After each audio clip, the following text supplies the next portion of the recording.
প্রথম কোন নারী ইসলামের জন্য জীবন দিয়েছিলেন, শাহাদাত বরণ করেছিলেন, ওনার জীবনী তো এমনকি বিস্তারিত আমরা তুলে ধরবো। এটা আপনারা দেখবেন এবং কি ভালো লাগলে শেয়ার করবেন, অন্য মুসলিমদেরকে দেখার সুযোগ করে দিবেন। নবী করিম সাল্লাল্লাহু আলাইহি সাল্লাম আল্লাহর বার্তা প্রচারের জন্য মক্কায় উঠে পড়ে লেগেছিলেন। তবে মক্কার কুরাইশরা ইসলাম ও নবীর প্রতি তীব্র শত্রুতা পোষণ করছিল। সুমাইয়া রাদিয়াল্লাহু তাআলা আনহা এবং তার পরিবার ইসলাম ধর্ম গ্রহণ করেছিলেন এবং তাদের জীবন হয়ে উঠেছিল কুরাইশদের মূল টার্গেট। মুসলিমদের উপর অত্যাচার শুরু হয়।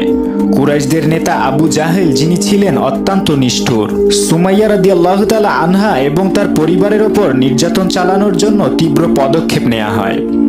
তাদের শিকল দিয়ে বেঁধে রাখা হতো, তাদের হাত পা আটকে রোদে পুড়িয়ে শারীরিকভাবে অত্যাচার করা হতো। কুরাইশরা সুমাইয়া রাদিয়াল্লাহু তাআলা আনহা ও তার পরিবারের সদস্যদেরকে তাদের বিশ্বাস ত্যাগ করতে বাধ্য করতে চেয়েছিল।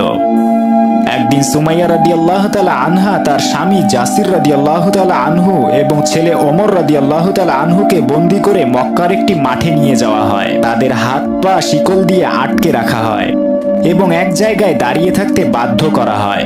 সুমাইয়া রাদিয়াল্লাহু তাআলা আনহা এবং তার পরিবারের সদস্যরা দিনের পর দিন নির্যাতিত হতো। তাদের জন্য কোনো খাবার দেওয়া হতো না। কুরাইশরা তাদের খেতে কিছুই দিত না, কারণ তারা চেয়েছিল এভাবে ধীরে ধীরে তাদের শারীরিক ও মানসিক শক্তি শেষ হয়ে যাবে। তবে সুমাইয়া রাদিয়াল্লাহু তাআলা আনহা তার ঈমান এবং বিশ্বাসে অটল ছিলেন। যে কোনো শারীরিক যন্ত্রণা বা ক্ষুধার কারণে তার মনোবল নষ্ট হয়নি।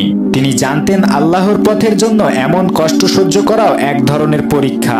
কুরাইশরা সুমাইয়া রাদিয়াল্লাহু তাআলা আনহা বলতেন, আমি আল্লাহর পথে শহীদ হতে চাই। এ সময় আবু জাহেল, যিনি কুরাইশদের সবচেয়ে নিষ্ঠুর নেতা ছিলেন, সুমাইয়া রাদিয়াল্লাহু তাআলা আনহাকে আরো ভয়াবহ আঘাত করতে উদ্বুদ্ধ হয়। একদিন সুমাইয়া রাদিয়াল্লাহু তাআলা আনহাকে মাটিতে ফেলে রাখা হয়। আবু জাহেল নিজে এসে তার শরীরে এক তীক্ষ্ণ বর্শা চালিয়ে দেয়। বর্ষার আঘাত সুমাইয়া রাদিয়াল্লাহু তাআলা আনহার শরীরে ঢুকে যায় এবং রক্তপাত শুরু হয়। বর্ষার আঘাতে সুমাইয়া রাদিয়াল্লাহু তাআলা আনহা মৃত্যুর কোলে ঢলে পড়লেন, কিন্তু তার মুখে কোনো আফসোস ছিল না। তার চোখে ছিল শান্তির এক অদ্ভুত জ্যোতি, যেন তিনি জানতেন তার এই আত্মত্যাগের ফলে ইসলাম আরো শক্তিশালী হয়ে উঠবে।